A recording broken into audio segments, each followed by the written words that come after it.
We're not here today to, you know, reminisce about the past. No.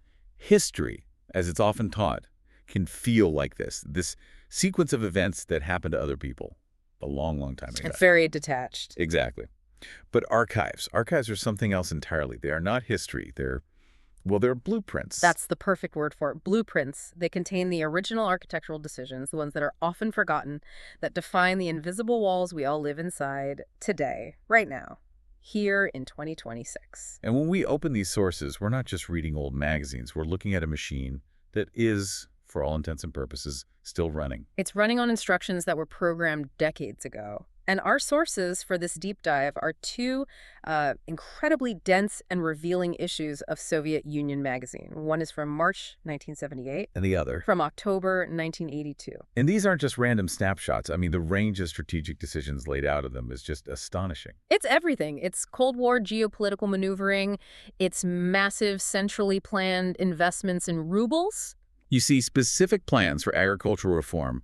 The very, very first pushes into high-tech, into computers for industry and medicine. They really are these perfect little windows into the systemic thinking of that time.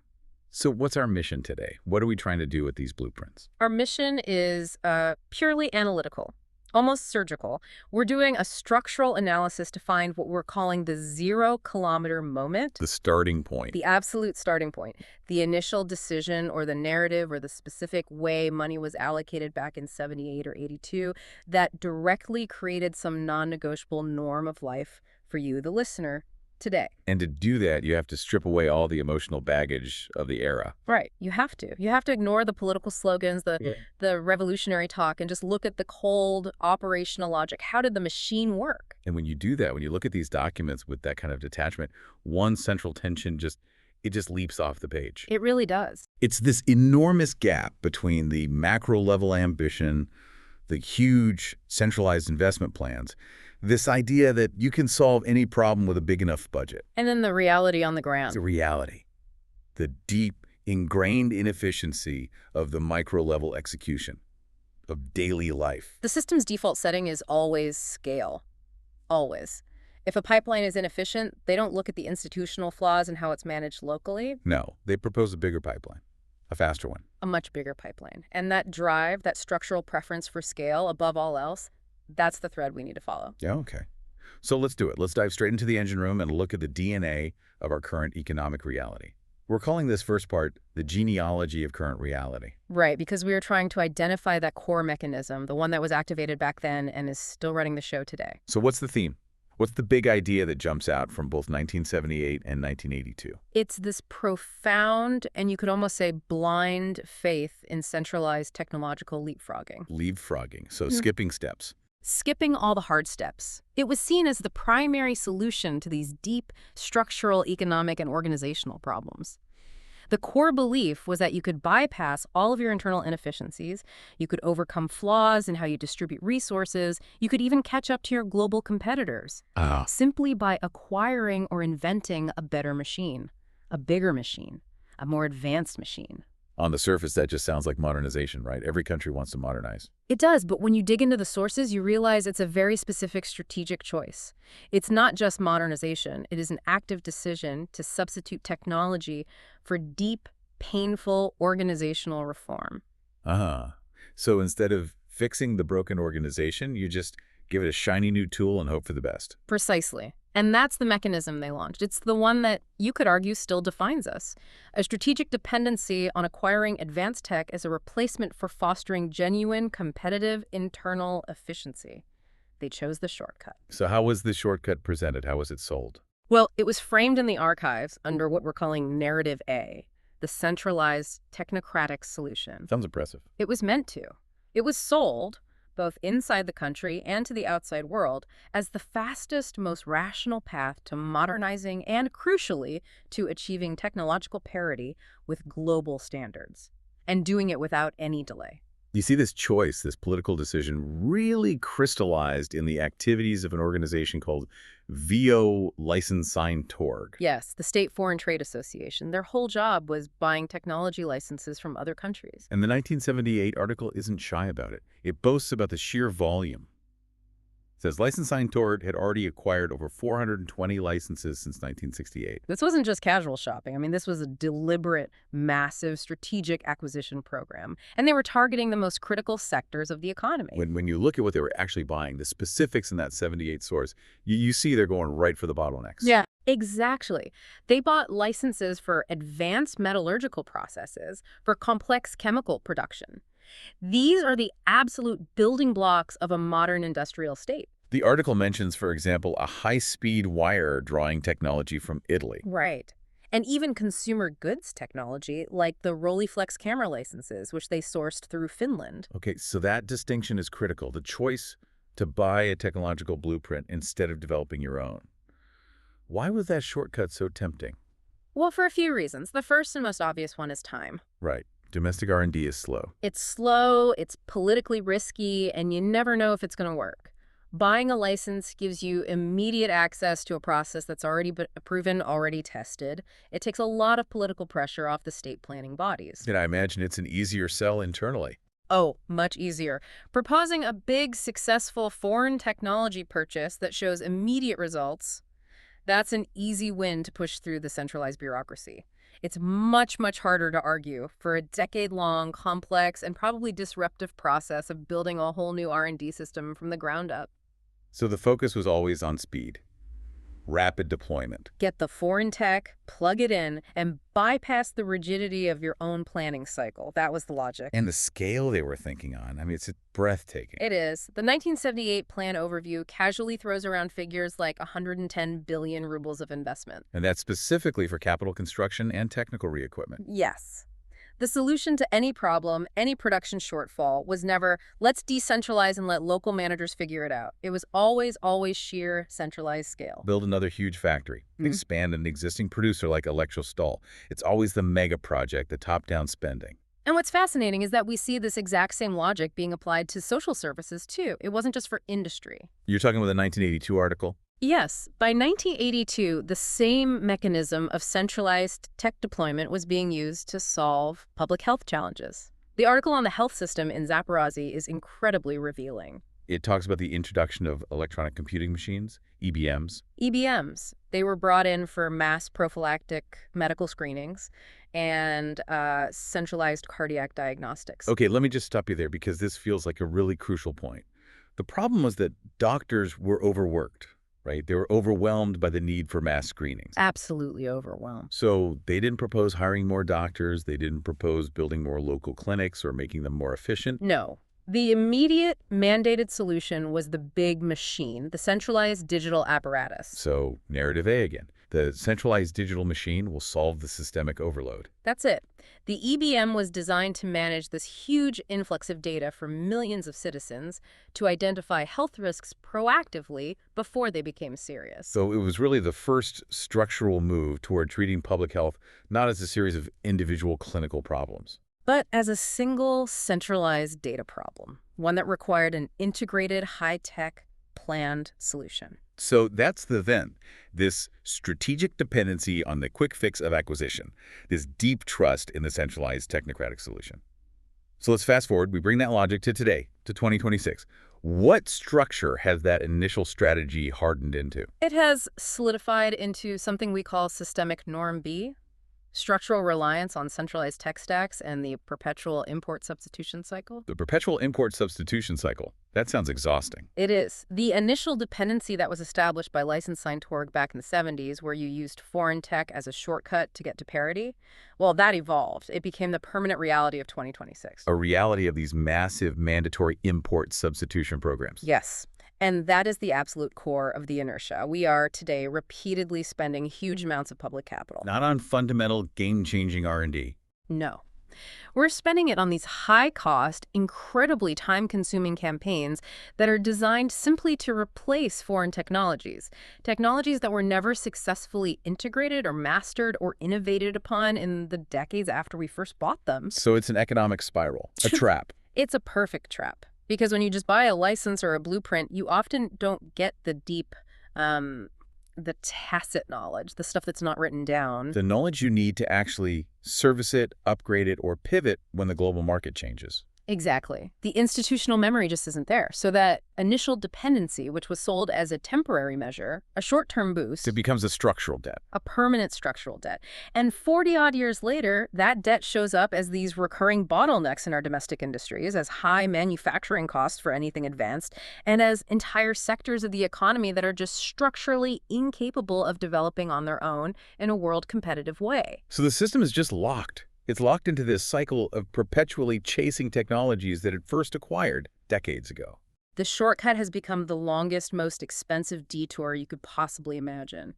Okay, so if that's the core economic mechanism, we have to ask about the people and the institutions that were driving it. What were their goals? What were their incentives?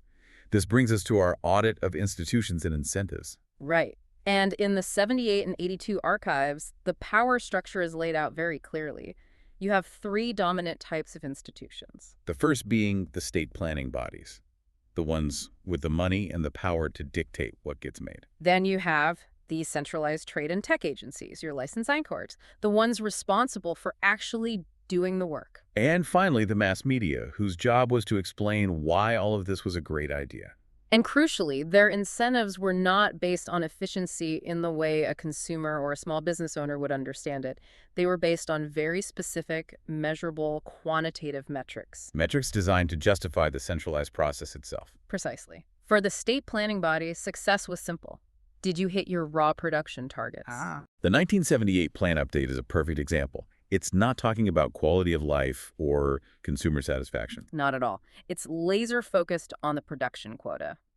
It specifies a goal of, I think, 23.7 million tons of coal and increased production of chemical fibers. So success is just a number. If you spend your 110 billion rubles and you hit that coal target, the planning body has succeeded. It has succeeded, regardless of the cost per ton or the environmental damage or the long-term systemic problems you've just created. You hit the number. And for the trade and tech agencies, what was their incentive? For them, it was about external validation. It was about demonstrating that they had successfully acquired and rapidly deployed technology that put them on par with the West. So licensing towards success wasn't measured by whether the camera factory they licensed was profitable 30 years later. Absolutely not. It was measured by how many licenses they bought that year. It's a metric of activity, not of long-term utility. And the media's role in all this? The media's incentive was to maintain the ideological justification for all of it. They had to frame these huge internal resource allocation decisions, like that 110 billion ruble investment, within a much grander narrative of global responsibility. You see this in the 1982 orientations issue. It talks a lot about peace. It does. It emphasizes the non-acceptance of military solutions, while at the same time, in the 1978 issue, it's sharply criticizing U.S. military actions in the Indian Ocean. So it's a two-pronged approach. Exactly. It allows them to frame any internal economic sacrifices, maybe consumer goods are scarce this year, as necessary contributions to a noble global struggle for peace and stability. So to summarize the incentives, be rewarded for hitting big numbers and spending big money, regardless of the real-world efficiency or benefit. That's the core of it. Now let's look for the echo, the structural repetition in 2026. Most glaring one has to be the persistence of what you call the mega institution. It's like a ghost in the machine, isn't it? The model of these vast, consolidated state entities, it just persists. And they often remain functionally immune to real market competition or any kind of decentralized accountability. And you're saying this structure is a direct descendant of the agro-industrial complexes we see in the archives? A direct operational descendant. Let's use that Moldavia example from 1982 to really break this down. Yeah. Their goal was simple enough. They wanted to boost food yields, a good goal. A very good goal. But look at how they tried to achieve it. It was through this incredibly comprehensive structural integration. They didn't just give money to farms. No. They integrated scientific research institutes directly into the collective farms, and then they integrated those farms with the food processing plants, and sometimes even with the distribution network. So it wasn't a marketplace of farms. It was one single, vertically controlled supply chain. Managed from a central authority, that's the key. And this model, this obsession with huge scale, with centralized control, justifying its own existence by promising theoretical efficiency gains. That is the direct ancestor of the giant national tech corporations and the massive agro holdings that dominate so many strategic sectors of our economy today in 2026. The fundamental structure is identical. control the entire supply chain from beginning to end, and prioritize scale over everything else, especially over resilience. And what's more, the language they use to defend these structures is also identical. This is the rhetorical repetition. Back in 78 and 82, what was the justification? The stated rationale for these mega projects and centralized complexes was always technical re-equipment and efficiency optimization. That was the mantra. The Moldavian complex was all about integrating science to boost measurable yields. So the word efficiency is like a time machine. It is, because today, the institutional descendants of those complexes, they justify their massive public spending on huge centralized projects. Things like national AI platforms or digital identity systems. Right, and they use the exact same rhetoric. They're doing it to achieve efficiency and technological progress. And that's the core of the audit, isn't it? The institutional logic still prioritizes the big, flashy numbers, capital spent, size of the project, over the actual measurable benefit to the citizen. The language of efficiency isn't really about efficiency anymore. It's the justification for centralizing control, for guaranteeing those big budget flows, and, at the end of the day, for maintaining the institutional structure itself. And that's true regardless of its decades-long track record of creating fragility and bottlenecks. The inertia isn't just structural and financial. It's linguistic, too, which leads us to a really key question.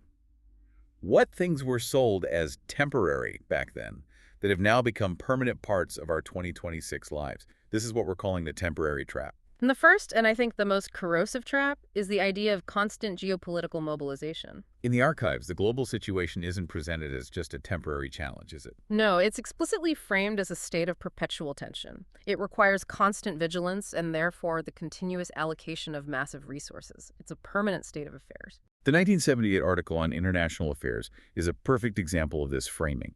It talks about the U.S. military presence in the Indian Ocean. It explicitly mentions Diego Garcia B-52 deployments. And it frames this not as a political disagreement, but as an existential crisis that is fundamentally threatening all international security. And the demand, the call to action, is for immediate, coordinated, unified counteraction. It's a rallying cry for internal discipline in the face of an external threat. Even the 1982 issue, which is titled Orientations and talks a lot about peace. Even there, the subtext is clear. Peace is not the default state. It is something that must be actively, continuously fought for. It must be guarded with relentless internal effort. So you're normalizing a mobilized peacetime, a state where the population is constantly expected to be prepared and to accept a high degree of centralized authority. You are. And the institutionalization of that mindset in 2026 is the normalization of permanent external threat as the non-negotiable baseline for everything. And that narrative becomes a very powerful tool for internal management. An incredibly powerful tool. It allows you to continuously justify structural centralization. Why? We must centralize to resist the threat. It allows you to reduce budget transparency. Why? Resources must be protected during the ongoing crisis. And maybe most importantly, it suppresses any real internal debate about how resources are being used at home. Of course. Because debating the efficiency of an infrastructure project is framed as a petty distraction from the larger existential geopolitical struggle. The system effectively makes the emergency permanent.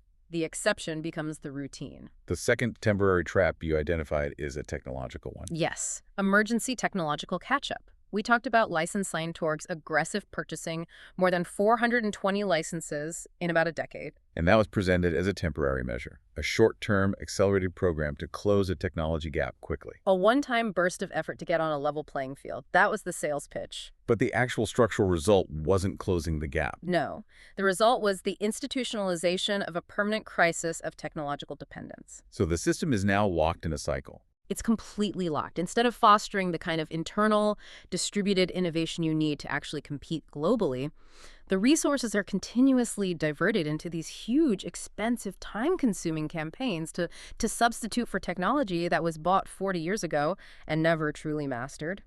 So the temporary acquisition, which was supposed to save time, created a permanent structural flaw that now requires these permanent costly campaigns just to manage. They never address the root cause. They never fixed the lack of internal competitive R&D capacity that made them need the emergency acquisition in the first place. So the emergency it became a permanent self-sustaining industry. Okay, we've gone deep on the macro structures, the institutions. Now we have to bring it home. We need to shift to the micro impact. This is the crucial part. Channels of legacy impact on the household, 2026. How do these decisions from the archives structurally impact the daily life of a listener today? Their wallet, their freedom, their psychology. This is where the analysis has to land. We have to trace the inertia directly to the household budget. Let's start with A, incomes and prices, the structure of expenditures. The source facts are undeniable. Massive, centralized investment in agriculture. We see the 110 billion ruble plan, the huge Nextgenozomai program that was supposed to double productivity. And the Moldavian agro-industrial integration we talked about. These were huge capital commitments, high-stakes bets. And you're saying this is the foundation for our food prices today. It's the foundation for today's volatile and centralized food pricing structure.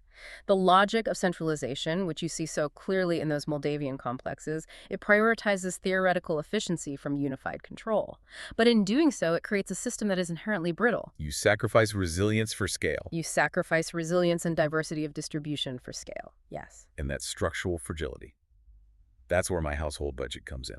That's exactly it. When one of these massive integrated supply chains fails, and they do because of climate change, or a single logistics bottleneck, or just a bad management decision at the top, the failure is national, it's immediate, and the impact is huge. There are no local buffers to soften the blow. So the result in 2026 is that our household budgets have to absorb these rapid, significant spikes in food prices. Your grocery bill becomes incredibly sensitive to macro-level state planning errors or to the collapse of a piece of centralized infrastructure. It's not being moderated by a healthy local competitive market. That spike in the price of bread or milk, that's often the hidden, deferred cost of a planning decision made in 1978 to build something enormous and fragile instead of something distributed and robust. Let's move to the next channel of impact. B, security and freedoms. Normalized constraints. Where did this idea come from, this structural expectation that the state should proactively manage our individual well-being using data? The origin point is right there in the archives. It's the focus on systematic, preventative, or prophylactic, as they called it, medicine and large-scale data collection. Academician Petrovsky, writing in 1978. Yes, he discusses the explicit, mandated shift toward mass preventative health monitoring. The system came to believe that an individual's well-being was simply too important to be left to individual choice. It had to be centrally managed. It had to be overseen. And the technology to do that arrived not long after. The EBM, the computer in Zaporozhye, in 1982, that was the vehicle for this idea. It was used for mass cardiac screenings, for diagnostics. It emphasized the sheer efficiency of having a centralized high-tech system proactively monitoring citizens. The machine was the tool that made prophylaxis possible at scale. And that premise has just expanded. It has expanded exponentially, and it defines the normalization of the prophylactic surveillance state in 2026. The centralized digital apparatus that started as an EBM for looking at heart data has conceptually and technically mutated into ubiquitous digital surveillance and mandatory behavioral tracking through our national service platforms. The logic of the constraint is identical. It's just applied on a much, much bigger scale. Exactly. The idea of constant monitoring for optimized safety is now accepted as a necessary baseline for modern life.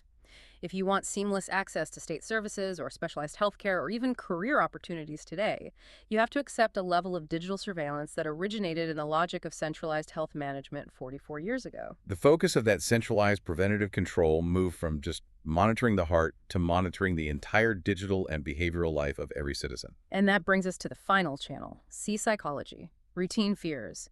What is the persistent anxiety that the system institutionalized back then to help maintain its own structural stability? It's the constant, overwhelming use of the Great Patriotic War narrative. It's everywhere in these documents. It is pervasive. The 1982 issue has a prominent feature on the anniversary of Stalingrad.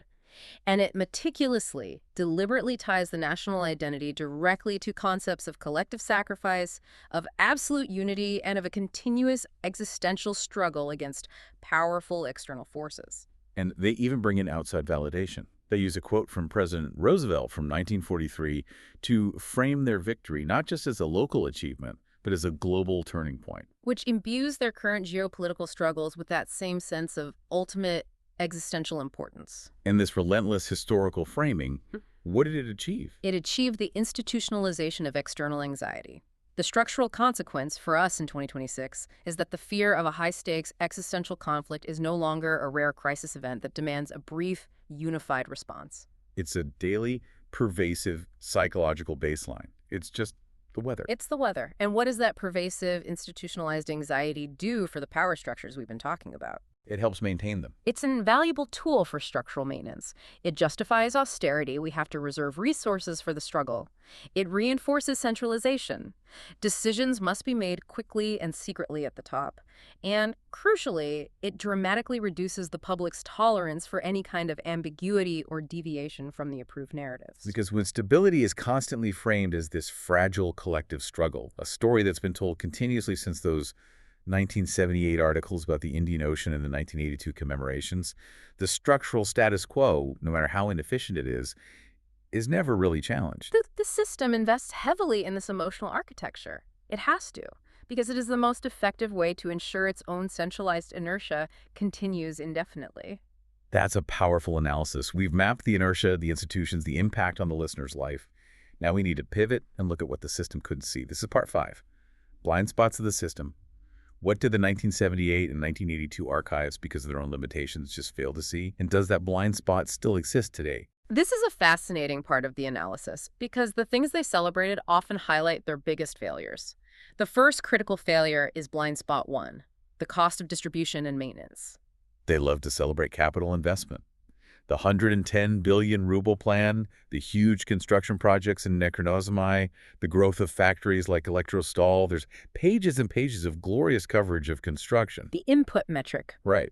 But what's missing? A complete and total silence on decay rates, on the necessary, persistent, and boring funding required for maintenance. All those irrigation canals, the massive roads connecting the agro-complexes, the industrial machinery they bought from Italy, all of it needs constant upkeep. And that work is not glamorous. The system was fundamentally focused on the ribbon-cutting ceremony, not on the 30-year operational lifespan of the asset. And the systemic reason for this is key. The focus was entirely on input metrics. Rubles spent, tons of concrete poured, capacity built over long-term output metrics. Metrics like system reliability or maintenance amortization or operational lifetime. The construction budget gave you immediate political capital. It proved you were doing something. The repair budget was politically invisible and, frankly, an admission that things break. And the 2026 analog to this is depressingly familiar. It's persistent. We see the same celebratory launches of hyperscale national IT projects or new infrastructure initiatives, national AI systems, digital identity structures. All launched with great fanfare. And with almost no proportional transparent accounting for the massive recurrent maintenance funding and the decentralized organizational scale needed to keep these incredibly complex systems running for decades. We are repeating the 1978 era of planning for the exhilarating launch, but never for the boring, persistent work of endurance. The system is still structurally incapable of valuing maintenance over new construction. It is. The second blind spot deals with creativity, with new ideas. Blind spot 2, the microeconomy of innovation. The archives do talk about invention. There's a 1978 article called Invent a Bicycle, and the 1982 Azerbaijan Science reports detailed patenting efforts. They do, but pay very close attention to where the focus lies. It is entirely on bureaucratic processes. The government committee review, the rewards for state-approved rationalizers, the academic institutes. Innovation is structurally defined as something that only happens within the centrally controlled, formalized scientific hierarchy. There's no room in that narrative for the guy in his garage who comes up with a brilliant idea. No space at all. No metrics for recognizing or valuing distributed, small-scale, adaptable, market-driven ingenuity. If an idea or an innovation did not pass through a central government committee or an approved scientific institute, it effectively did not exist in the eyes of the plan. What's the systemic reason for that? Why the distrust of the small scale? I think it's a deep, inherent inability to perceive or value innovation that originates outside of their control. Distributed innovation is messy. It's hard to measure with their volume metrics. And most importantly, it's hard for the center to control. If it's not a mega project, it doesn't count towards fulfilling the plan. And how does that blind spot manifest today in 2026? It's an ongoing systemic inability to foster that small-scale, market-driven, high-velocity innovation. We still see capital and talent flowing disproportionately towards the big state-backed mega projects. The centralized AI platform, the National Digital Network. Exactly, rather than flowing towards 1,000 smaller organic R&D efforts. The system remains fundamentally biased towards massive top-down capital allocation because it's easier to measure, it's easier to control, and it's much easier to claim political credit for than fostering a genuinely dynamic and unpredictable market. We've established the inertia, mapped the institutions, traced the impact, and identified the blind spots. This brings us to the final part of our analysis. Part 6. Vector projection, scenarios of inertia. Based on this structural line we've traced from 1978 to 2026, where does the system go from here? The core trend we've identified is this persistence of using centralized technological solutions to try and stabilize volatile processes, geopolitical, agricultural, medical out, without ever attempting the really hard work of fundamental structural reform, without embracing decentralized efficiency. So the question is, how does that tension resolve itself in the future? Okay, let's look at the first possibility, scenario 1, fading influence, or the great decentralization. What would it take for the inertia that was established back in the 70s and 80s to finally break apart? In this scenario, the inherent structural weaknesses we've been talking about, the fragility of the agro-complexes, the constant technological bottlenecks, the massive and growing maintenance debt, they finally reach a critical mass. The sheer weight of all these unaccounted for costs becomes too heavy for the center to manage anymore, even with rhetoric. So the system starts to break down under its own weight. And the solution emerges from the periphery not because of some grand plan, but out of sheer necessity. The center can no longer provide basic stability. So local, distributed economic networks, regional centers, they start to gain enough critical mass and autonomy to just bypass the rigid, expensive national systems. They have to. They have to become robust enough to handle their own logistics, their own local food production, their own internal supply chains, simply to survive. We need a clear, measurable marker for this. How would we know this scenario is actually happening? The key indicator would be a measurable decline in the velocity of capital accumulation in the national center. So follow the money. Always follow the money. Specifically, we would see clear evidence of a significant shift in tax revenue. More of it would be retained by regional budgets, and we'd see it being spent on local decentralized infrastructure, small-scale agriculture, local energy grids, regional tech hubs, instead of being sent to the center to fund another massive state-directed project. If the center loses its financial gravitational pull, the inertia is broken. Okay, so that's one path. What's the opposite trajectory? Scenario 2. Radicalization or the efficiency absolute? This scenario assumes the centralized logic doesn't break. Instead, it doubles down. The initial desire for perfect prophylactic control that we saw in the 1982 EBM diagnostics, that rhetoric of planned efficiency, it gets driven to its ultimate technological conclusion. Using modern tools, ubiquitous digital systems, AI. Right. The EBM for the heart becomes the EBM for the entire society. The system doesn't reform its logic. It just gets much, much better tools to execute its original intent. Which is to impose perfect, non-negotiable systemic efficiency through digital control, to eliminate all the messy micro-level variables. All the human inefficiencies that so frustrated the planners back in 1978. So AI isn't used to empower people. It's used to manage them. It's used to manage not just resource allocation, but individual compliance. The system uses continuous data flows to predict and prevent inefficiencies before they happen. Whether it's a supply chain problem or a person behaving in an unapproved way, it achieves total control by eliminating ambiguity. And how would we, as citizens, know we have entered this radicalized state? What is the defining marker? The marker would be unambiguous. It would be the widespread implementation of mandatory personalized compliance scores. Scores derived from Continuous digital and physiological monitoring. And these scores would not be advisory. They would directly dictate an individual's access to state-provided resources, to specialized medical care, to career mobility. This would be the full realization of that 1982 ideal of systemic prophylaxis. It would. Moving from just monitoring heart health in a clinic to monitoring the entire social and economic life of the citizen, making compliance mandatory and algorithmically enforced, all in the name of systemic stability. We have, I think, completed our deep dive into these archival documents. We've deconstructed the 1978 and 1982 sources, moving past history to map the structural roots, of our 2026 reality. From that initial dependence on centralized technology and the impossible pursuit of scale. To the normalization of prophylactic control and the institutionalization of external anxiety. The archives really do provide this chillingly clear diagnosis of our structural inertia.